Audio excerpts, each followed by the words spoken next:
Hello and welcome to the Fossil Huntress podcast. Today we're going to be talking about the Rocky Mountain Trench, or the Valley of 1,000 Peaks, which is one of those few and huge geologic features that can be seen from space.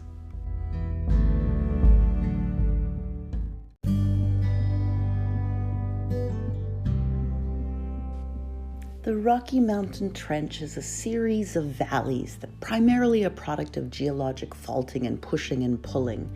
We see some in their original V shape and others have been scraped into a U shape by the glaciers. The trench separates the Rocky Mountains on its eastern side from the Columbia Mountains and Cassiar Mountains in the west. And this truly is one of the few geologic features we can see from space, but it's also super handy if you're flying a plane north to south, because it's a really clear and easy feature to see. The southern section of the Rocky Mountain Trench, which runs up from Montana into eastern British Columbia, all the way to about our halfway mark in Prince George, was created when the Earth's crust stretched across BC and broke along a huge fault line about 45 million years ago. The northern section of the Rocky Mountain Trench begins just above Prince George. So Prince George is, in my mind's eye, kind of the halfway point north to south in BC. And so from just north of Prince George, north again, all the way up to the Liard River, which is just on the BC-Yukon border, the faulting, which is a different faulting system, pushed the other way. So while the southern section of the trench pushed south, this western section of the trench pushed north. Picture a tug-of-war. So everywhere in the world, we get big ugly brutes on one side of a rope and the other, and maybe put a pond of mud or a active fire between them, and they push and they pull. Very similar to what was going on in the San Andreas Fault in California.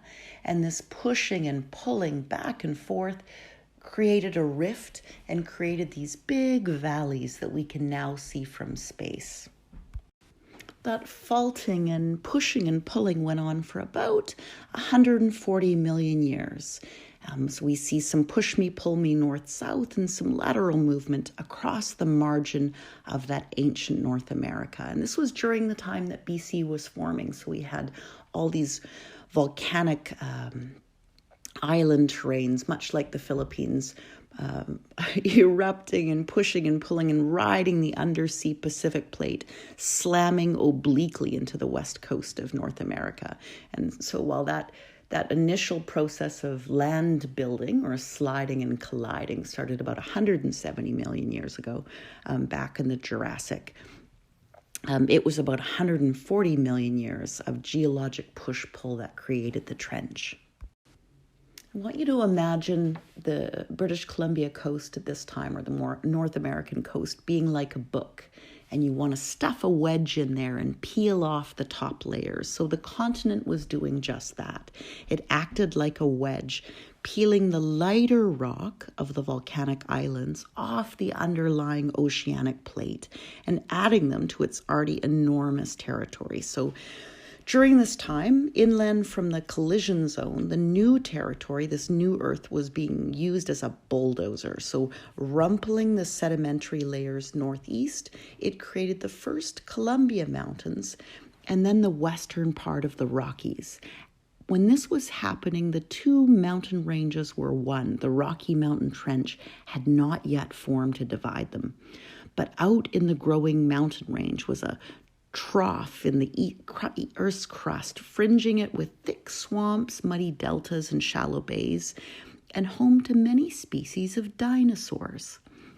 The time and pressure transformed these ancient swamps into some of the most beautiful and bountiful cold fields, and today they stretch from southeast of Fernie to north of Sparwood and into the Crow's Nest Pass.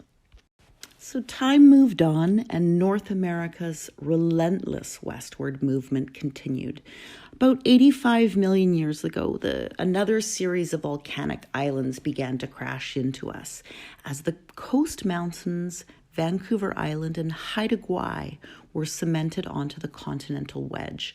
The pressure sent the Columbias and the main ranges of the Rockies soaring skyward, pushing them to heights comparable to today's Himalayas.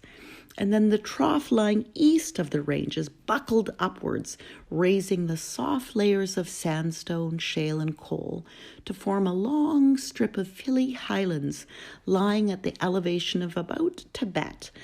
Over time, erosion stripped these soft sediments away, exposing the hard layers that weathered into the front ranges of the Rockies.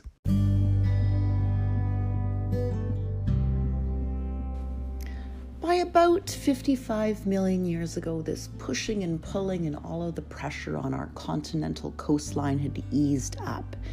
And as the pressure was released, the land between the Columbia Mountains and the Rockies stretched. So picture a bunch of columns or a bunch of books in a bookcase. And so the books on the outside began to space apart, and those in the center, that big chunk of land, went straight down. And in a geeky way, that's a half graben block faulting, but it means that some space was made and that central section dropped down. And it's that section that we see now as the Rocky Mountain Trench. And that trench separated the Rockies on the eastern side from the Columbia Mountains on the west.